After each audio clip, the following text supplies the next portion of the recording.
Hello everyone, I welcome you all in my YouTube channel Parihar concept classes. ये channel हर topic को आसान language में discuss करता है और कोशिश करता है कि हर बच्चे को इसमें कहीं भी हर बात आसानी से समझ में आ जाए। अगर आप मेरे इस चैनल पे नए हो तो मैंने पॉलिटिकल साइंस के फर्स्ट चैप्टर के ऊपर भी 2 वीडियो बनाई हैं और इस चैप्टर पे भी 1 वीडियो पूरी हो चुकी है। अगर आप इस वीडियो से पहले इस चैप्टर की पहली वीडियो को देखते हैं तो आज की जो बात मैं इस वीडियो में बोलने वाला हूँ वो बातें आपको आसानी से समझ में आ जाएंगी। इसीलिए मैं सजेस्ट करूँगा कि आप पहले उस वीडियो को ज़रूर देखें और फर्स्ट चैप्टर को भी देखें, क्योंकि दोनों चैप्टर आपस में रिलेटेड हैं। तो अगर आप उन वीडियोस को देखते हैं तो फिर इस चैप्टर को समझने में भी आपको बिल्कुल प्रॉब्लम नहीं होगी। तो चलिए स्टार्ट करते हैं आज की वीडियो को और आज बात करते हैं हमारा पहले टॉपिक के बारे में, जिसका नाम है हाउ इज़ फेडरलिज्म प्रैक्टिस। तो अगर हम बात करते हैं फेडरलिज्म की, तो फेडरलिज्म का मतलब होता है कि जो वर्टिकल जो डिवीज़न है या वर्टिकल जो स्टेप्स हैं हमारे गवर्नमेंट में, जो हमारी कंट्री के अंदर में जो सेंट्रल गवर्नमेंट है, उसके बाद स्टेट गवर्नमेंट है और उसके बाद हमने एक और गवर्नमेंट बनाई है जिसका नाम है लोकल गवर्नमेंट। जब किसी भी कंट्री के अंदर में लेवल्स ऑफ गवर्नमेंट बहुत ज़्यादा हो जाते हैं तो उस सिस्टम को फेडरल सिस्टम कहा जाता है, क्योंकि वहाँ पर पावर सिर्फ एक गवर्नमेंट के पास में नहीं है, यहाँ पे पावर को शेयर किया गया है अलग अलग लेवल्स तक की। तो ऐसे सिस्टम को फेडरल सिस्टम कहते हैं। तो बात करते हैं कि जो फेडरल सिस्टम में कैसे प्रैक्टिस किया जाता है। हमारे इंडिया की खासकर बात करते हैं कि इंडिया में कैसे प्रैक्टिस किया जाता है, तो ज़रा बात करते हैं इसके बारे में। जो सक्सेस है फेडरलिज्म की in India can be attributed to the nature of democratic politics in our country. तो अगर हमारी कंट्री में फेडरलिज्म सक्सेसफुल तरीके से हो पाया है, अगर थोड़ा बहुत भी वो सक्सेसफुल है हमारी कंट्री के अंदर में, तो वो है बिकॉज ऑफ हमारे जो पॉलिटिकल सिस्टम के नेचर की वजह से। अब ये पॉलिटिकल सिस्टम का नेचर क्या होता है, तो मैं बताता हूँ आपको कि हमारी कंट्री के अंदर में जो जो हमारा डेमोक्रेटिक पॉलिटिक्स है, यानी कि जो भी जो डेमोक्रेटिक हमारी कंट्री है और हमारी कंट्री को डेमोक्रेटिक चलाने के लिए जो हम इलेक्शंस के थ्रू जो लीडर्स अपॉइंट करते हैं, लेजिस्लेटिव लेके आते हैं, वो हमारी कंट्री के लिए रूल्स रेगुलेशन को बनाते हैं और उसके बाद उस तरीके से हमारा कंट्री चल पाता है। तो उस तरीके का कुछ उस तरीके को ही हम कहते हैं डेमोक्रेटिक पॉलिटिक्स। तो उसके कुछ और भी नेचर है जो मैं थोड़ा बता देता हूँ आपको उसके बारे में, कि choosing and replacing the government through free and fair election. तो ये हमारी डेमोक्रेटिक जो पॉलिटिक्स है उसका पहला नेचर है कि यहाँ पर कोई भी जो गवर्नमेंट है वो परमानेंट नहीं है, उसको कभी भी रिप्लेस किया जा सकता है। 5 ईयर के बाद फिर से इलेक्शंस होते हैं और अगर वो गवर्नमेंट काम करने लायक नहीं है तो लोग अपने वोट्स के थ्रू फ्री और फेयर इलेक्शन के थ्रू उनको दोबारा हटा सकते हैं। तो ये हमारे यहाँ की जो पॉलिटिकल सिस्टम है उसकी क्वालिटी है कि यहाँ पर जो काम करेगा, जो जनता के लिए काम करेगा, वही लंबे समय तक की पावर को एंजॉय कर सकता है। दूसरा है हमारे यहाँ पे क्या होता है कि जो लोग हैं वो अपने जो वोट है बहुत इंपॉर्टेंट रोल प्ले करता है वोट हमारे पॉलिटिकल सिस्टम के अंदर में, क्योंकि हर एक वोट जरूरी है। Each person each vote. तो यहाँ पे क्या होता है कि जो लोग हैं हमारी कंट्री के, वो लोग एक्टिवली पार्टिसिपेट करते हैं जब भी इलेक्शंस होते हैं और इलेक्शंस में अपना जो जिम्मेदारी है यानी कि वोट देने की जिम्मेदारी है उसको निभाते हैं, तभी हमारी जो गवर्नमेंट है वो फॉलो हो पाती है, बन पाती है। तीसरा है हमारे यहाँ पे जो राइट्स अधिकार मिले हैं, हमारे कॉन्स्टिट्यूशन के थ्रू हमको अधिकार मिले हैं, वो अधिकार हमसे कोई छीन नहीं सकता है।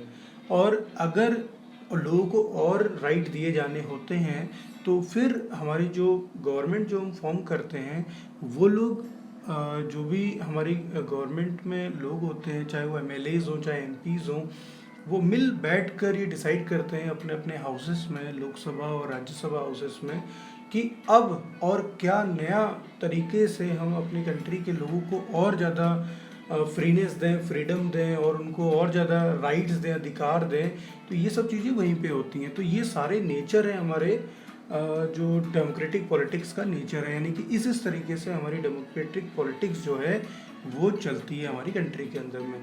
और उसी की वजह से जो फेडरल सिस्टम है हमारी कंट्री के अंदर में वो इतना सक्सेसफुल तरीके से चल पाया है। तो देखते हैं कि और क्या क्या चीज़ें हैं, किस किस तरीके से ये जो फेडरलिज्म है हमारी कंट्री के अंदर में वो सक्सेसफुल तरीके से चल पाया है। उसका सबसे पहला जो रीज़न है वो है लिंग्विस्टिक स्टेट्स। हमारी कंट्री के अंदर में इतना डाइवर्स पॉपुलेशन है, इतने ज़्यादा लैंग्वेजेस बोलने वाले लोग हैं, लेकिन फिर भी हमारी कंट्री में अगर आप देखो, हमारी कंट्री के मैप को अगर आप देखोगे तो जो 1947 में जो मैप था और आज जो 2021 में मैप है वो बहुत ज़्यादा डिफरेंट हो चुका है।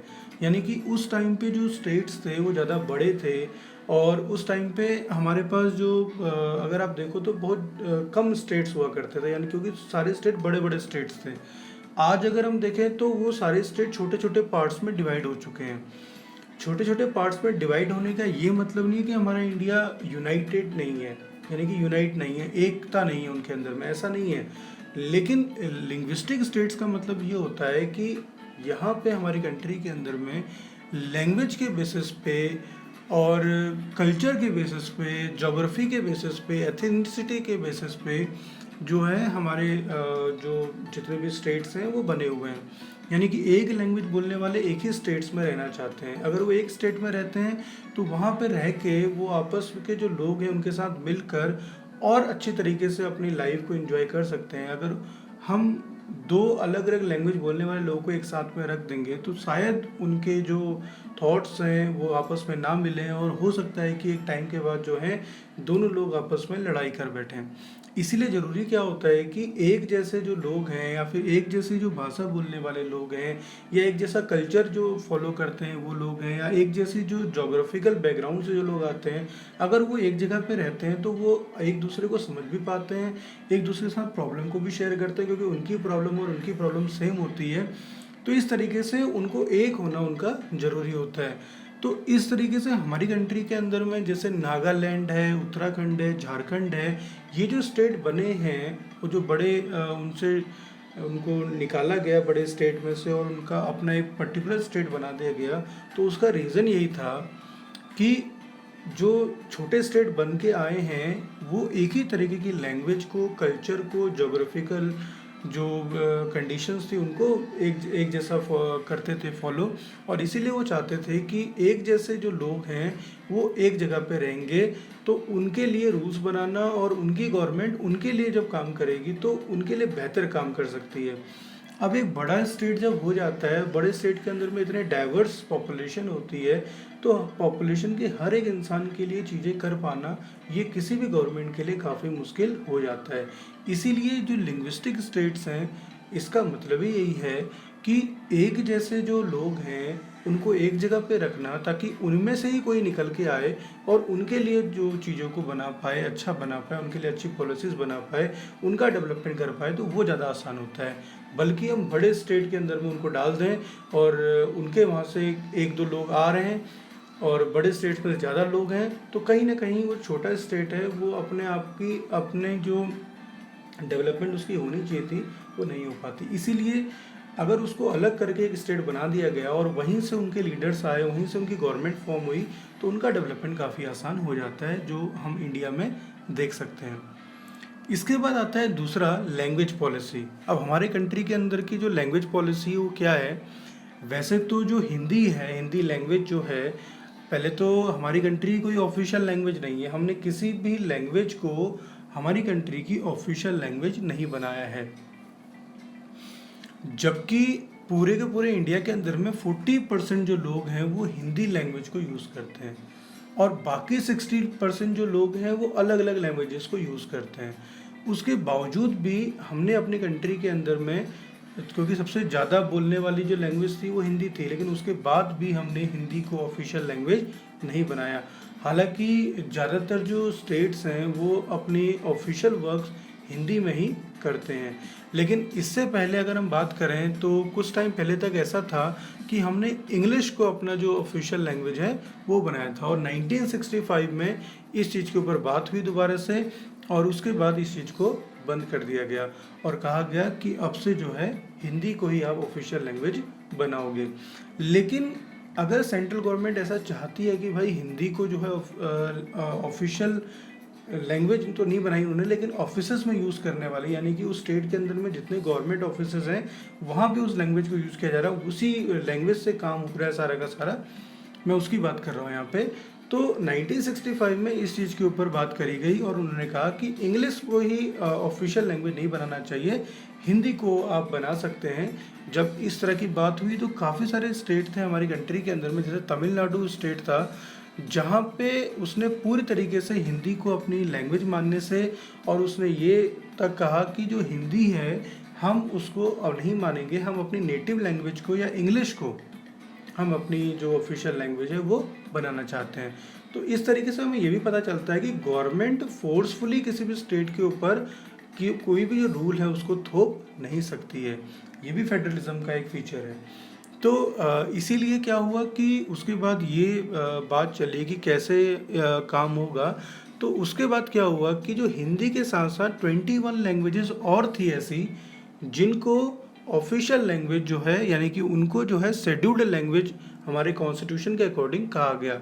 शेड्यूल्ड लैंग्वेज का मतलब ये होता है कि ऐसी लैंग्वेजेस जो हमारे कॉन्स्टिट्यूशन के मुताबिक बिल्कुल क्या है वो उनको रिकॉग्निशन मिली हुई है, यानी कि उनको लिखा और पढ़ा जा सकता है और उनको उनके पर्टिकुलर स्टेट के अंदर में as a official language use किया जा रहा है, यानी कि सारे के सारे जो वर्क हैं उनके उस वर्क में उस लैंग्वेज में वर्क को किया जा रहा है। कभी भी कोई सेंट्रल की जो वैकेंसी निकलती है, मैं एग्जांपल बताता हूँ आपको, कभी भी कोई सेंट्रल गवर्नमेंट की वैकेंसी निकलती है तो उसके अंदर में आपसे जो लैंग्वेज है, बहुत सारे लैंग्वेज के ऑप्शन आपको दिए जाते हैं, तो आप अपनी पर्टिकुलर लैंग्वेज के अकॉर्डिंग जो है उस एग्ज़ाम को दे सकते हो। ऐसा नहीं होगा कि आपको इंग्लिश में ही या हिंदी में ही आपको वो एग्ज़ाम देने को बोला जाएगा। तो इस तरीके से क्या होता है कि जो हमारी लैंग्वेज पॉलिसी थी, उस लैंग्वेज पॉलिसी के वजह से ही हमारा जो फेडरल सिस्टम है वो और मजबूत हुआ। हमने किसी को भी नहीं छोड़ा, हर किसी को इम्पोर्टेंस दी, हर कोई लैंग्वेज को इम्पोर्टेंस दी, और हर स्टेट से कहा आपको जो आपको लैंग्वेज आपको लगती है आप उस लैंग्वेज में अपने काम को कर सकते हैं। फिर आता है हमारा सेंटर स्टेट रिलेशन। सेंटर और स्टेट का जो रिलेशन है, इसने भी क्या किया, एक बहुत इम्पोर्टेंट रोल प्ले किया हमारी कंट्री के अंदर में फेडरलिज्म को और मजबूत बनाने में। और ये कैसे हुआ, ज़रा इसके बारे में बात करते हैं। तो ऐसा होता था कि जो सेंटर और स्टेट हैं, जैसे सेंटर ज़बरदस्ती अपने चीज़ों को स्टेट गवर्नमेंट को पे ऊपर थोपना चाहता था और स्टेट गवर्नमेंट जो होती थी उनको मानना पड़ता था, तो ऐसा हो जाता था कि सही तरीके से काम नहीं चलता था। अब मैं इसका एग्जांपल आपको देता हूँ। जैसे हमने देखा है कि काफ़ी सारे जो स्टेट गवर्नमेंट्स हैं वो ये आरोप लगाते हैं सेंट्रल गवर्नमेंट के ऊपर में कि उनकी सरकार जिस जिस स्टेट के अंदर में है वो अपनी सरकार के लोगों को जो है ज़्यादा सपोर्ट करते हैं, और जब उनकी सरकार, जैसे कि अगर मैं एग्जांपल दूं आपको, एक पर्टिकुलर पार्टी ए है और एक पर्टिकुलर पार्टी बी है, तो ए पार्टी अगर सेंटर में है और वही पार्टी ए पार्टी जो है स्टेट के अंदर में भी है, तो ए पार्टी को सपोर्ट करती है। लेकिन अगर कोई स्टेट ऐसा भी है जहाँ पे बी पार्टी रूल कर रही है, तो जो सेंटर में पार्टी ए है वो बी पार्टी को उतना सपोर्ट नहीं करती है। इस वजह से काफ़ी बार ऐसा हो जाता है कि जो कॉन्फ्लिक्ट है वो बढ़ जाता है, और फिर उस तरीके से क्या होता है कि सही डेवलपमेंट जो होनी चाहिए सेंटर लेवल पे भी और स्टेट लेवल पे भी वो नहीं हो पाती है। इस वजह से सेंटर और स्टेट का जो रिलेशन है इसने बहुत इम्पोर्टेंट रोल प्ले किया हमारे कंट्री के अंदर में कि वो फेडरलिज्म को और मजबूत बना पाए। तो 1990 जो है एक बहुत इम्पॉर्टेंट ईयर रहा है जब से जो कोएलिशन गवर्नमेंट है उसकी शुरुआत हुई। अब ये कोएलिशन गवर्नमेंट क्या होता है, कोलिशन गवर्नमेंट में इससे पहली वीडियो में हम डिस्कस कर चुके हैं कोलिशन गवर्नमेंट के बारे में, यानी गठबंधन की सरकार के बारे में। और गठबंधन की सरकार बनना इसलिए भी ज़रूरी है क्योंकि अगर कोई एक पूरे का पूरे मेजोरिटी में आ जाता है तो कहीं ना कहीं वो क्या हो जाता है, डिक्टेटर टाइप का काम करना शुरू कर देता है। डिक्टेटर का मतलब क्या होता है कि ऐसा इंसान जो अगर उसके पास पावर आ जाती है तो अपनी पावर को वो पूरे लोगों के ऊपर थोपना चाहता है। लेकिन अगर कभी कोई मेजोरिटी में नहीं आता है तो उसे और लोगों को मिला के अपने आप को मेजोरिटी में लाना होता है। तो उसके बाद उसे क्या करना पड़ता है, दूसरी पार्टीज़ को भी अपने साथ मिलाना पड़ता है। तो जब वो दूसरी पार्टी को मिलाता है अपने साथ, तब इसको कहा जाता है कोएलिशन गवर्नमेंट। और कोएलिशन गवर्नमेंट के होने से क्या होता है कि हर किसी को आगे आने का मौका भी मिलता है और हर कोई एक दूसरे का रिलेशन सही भी बना के रखता है। इसी को कहा जाता है सेंटर और स्टेट का रिलेशन। और ये ज़रूरी इसलिए भी होता है ताकि हर एक जो रीजनल पार्टी है उसे भी आगे आने का मौका मिले। नेशनल पार्टी ही ऐसा ना हो कि वही पूरे इंडिया के ऊपर रूल कर रही है। रीजनल पार्टीज़ अगर जीत जाती हैं अपने पर्टिकुलर स्टेट में से तो इससे भी उनको डेवलप होने का मौका मिलता है। फिर आता है हमारा लास्ट टॉपिक है, इसके बाद एक छोटा टॉपिक और है, डिसेंट्रलाइजेशन इन इंडिया। अभी डिसेंट्रलाइजेशन का मतलब क्या होता है? डिसेंट्रलाइजेशन का मतलब होता है when power is taking away from central and state government and given to local government, it is called decentralisation. जब किसी भी कंट्री के अंदर में जो गवर्नमेंट है, बड़ी गवर्नमेंट, सेंट्रल गवर्नमेंट और स्टेट गवर्नमेंट, इन लोग की पावर को, मतलब इनके पास पावर रहेंगी लेकिन ये अपनी पावर को लोकल गवर्नमेंट के साथ शेयर करते हैं। लोकल गवर्नमेंट जो बता रहे थे इससे पहले मैं आपको, तो हमारी कंट्री के अंदर में लोकल गवर्नमेंट को पंचायती राज सिस्टम कहा गया है। अभी पंचायती राज सिस्टम क्या है, अभी थोड़ी देर बाद आएगा ये टॉपिक, तो फिर बताऊंगा मैं आपको उसमें। तो जो ये लोकल गवर्नमेंट है, लोकल गवर्नमेंट को जब हम पावर दे देते हैं, उनको हम बोलते हैं कि आप अपने अपने जो भी आपके एरियाज़ हैं उन पे ऊपर काम करो, तो इससे भी क्या होता है, फेडरलिज्म और बेहतर होता है हमारी कंट्री के अंदर में। और उसके बाद क्या होता है कि जो सेंटर के ऊपर भी जो इतना प्रेशर होता है काम का और इतना बर्डन होता है वो डिस्ट्रीब्यूट हो जाता है और वो सेंटर अपने लेवल पे जो काम उसको होता है वो अच्छे से कर पाता है, स्टेट वाले अपना काम अच्छे से कर पाते हैं और नीचे का जो लेवल लोकल गवर्नमेंट जो है वो भी अपना काम अच्छी तरीके से करते हैं। तो इससे तीनों का बर्डन कम होता है और काम बहुत अच्छी तरीके से निकल पाता है। तो क्या हुआ इसके अंदर में, before 1992 the local bodies were directly under the state government. 1992 से पहले लोकल गवर्नमेंट का कॉन्सेप्ट आया जरूर था, लेकिन लोकल गवर्नमेंट को स्टेट गवर्नमेंट के अकॉर्डिंग ही काम करना होता था। तो उनकी ऊपर किसी भी तरह का पावर नहीं थी उनके पास। वो आई तो थी, उनकी एक आइडेंटिटी तो थी, लेकिन वो काम स्टेट गवर्नमेंट के अंडर ही करते थे। तो पूरी तरीके से वो अपने अकॉर्डिंग काम को नहीं कर पाते थे। Regular election were not held. और जो भी लोकल गवर्नमेंट बनी थी, हालांकि उसके लिए पर्टिकुलर इलेक्शंस होने चाहिए और इलेक्शन से चुनकर वो लोग वहाँ पे पहुँचने चाहिए, लेकिन ऐसा नहीं होता था।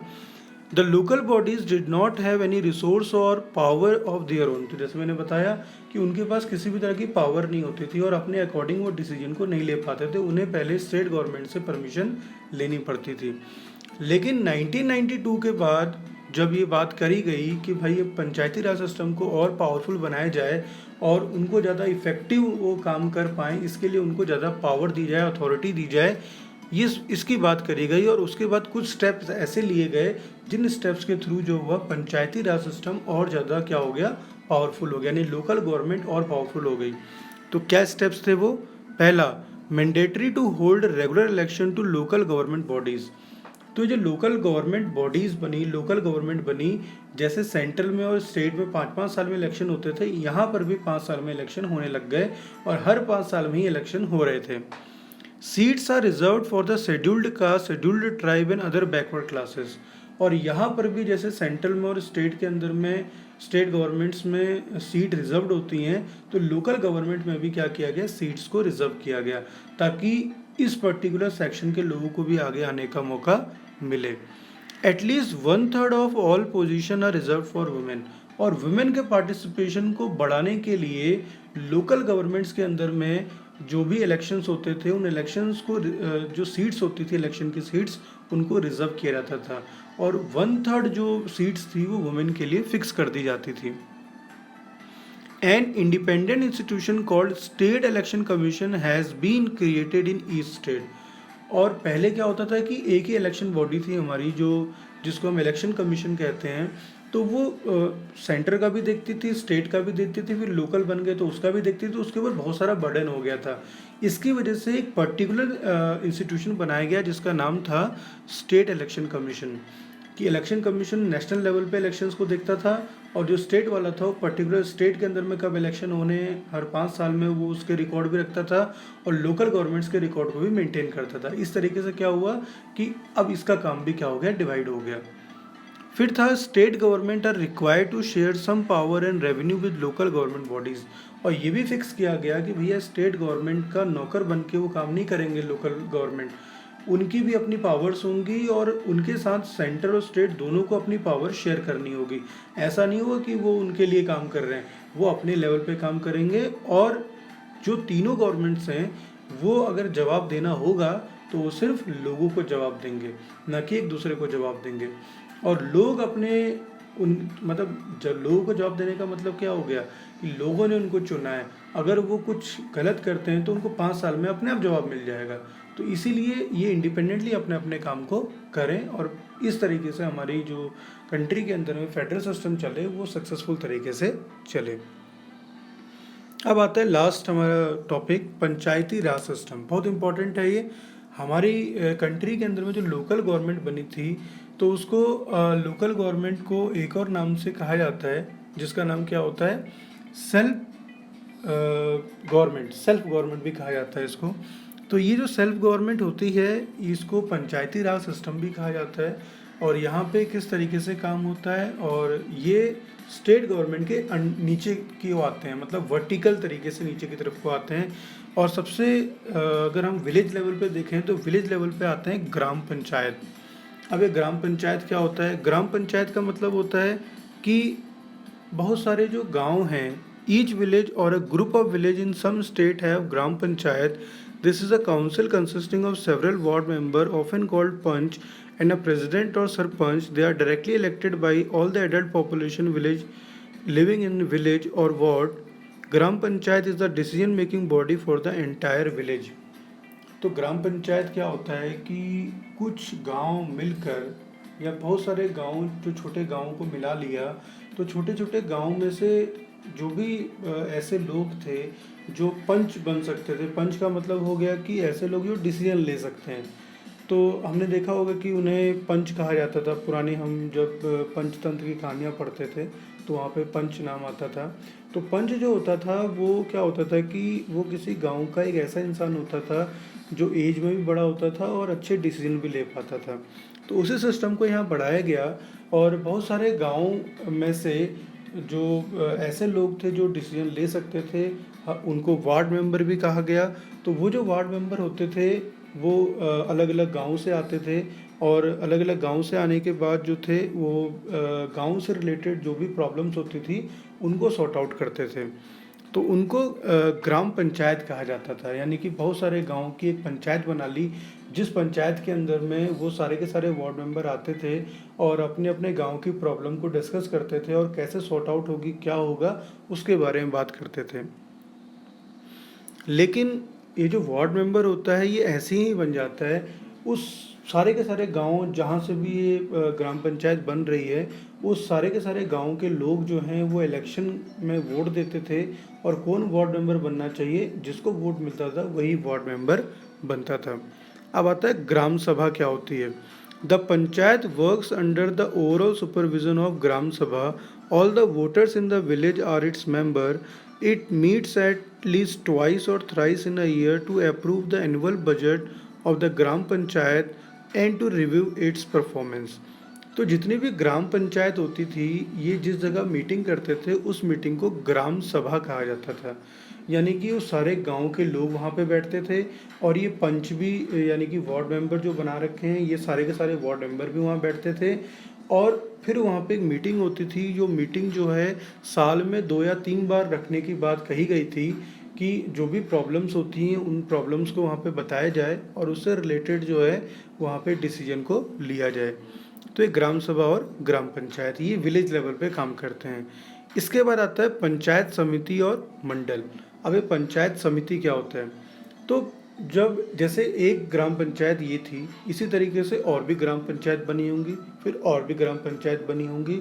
तो सारे के सारे ग्राम पंचायत के जो हेड हैं, ग्राम पंचायत का हेड भी होता है। ग्राम पंचायत, देखो क्या लिखा है इसमें, when gram panchayat are group together they form a panchayat samiti और मंडल और ब्लॉक।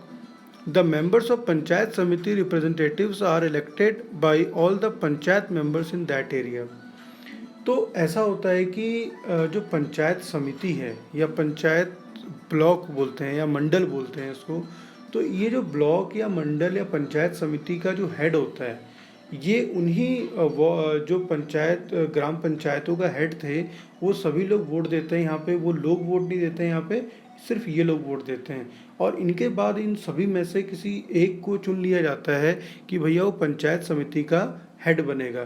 तो इस तरीके से वो यहाँ पे बनकर आता है। फिर आता है जिला परिषद।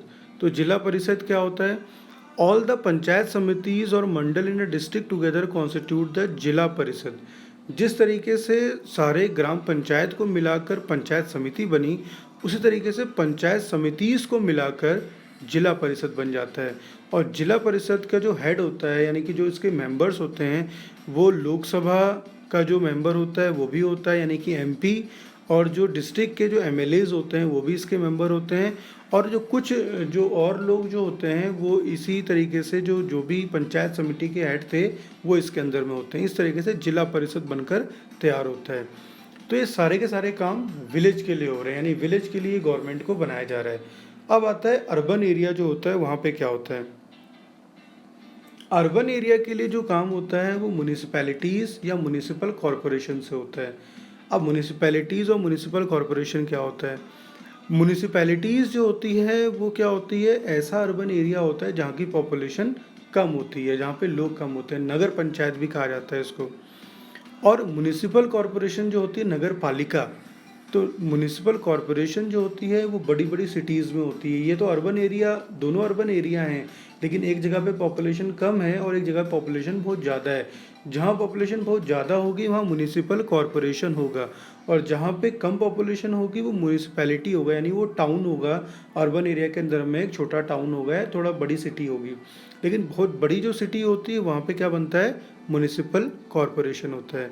तो जो म्यूनिसिपैलिटी होता है, म्यूनिसिपैलिटी हो चाहे म्यूनिसिपल कॉरपोरेशन हो, इनका जो भी चेयरपर्सन बनता है, वो चेयरपर्सन क्या होता है? इसी तरीके से इलेक्शन के थ्रू ही बनकर आता है। इसीलिए आपने देखा होगा नगर पालिका के इलेक्शन होते हैं, नगर पंचायत के इलेक्शंस होते हैं।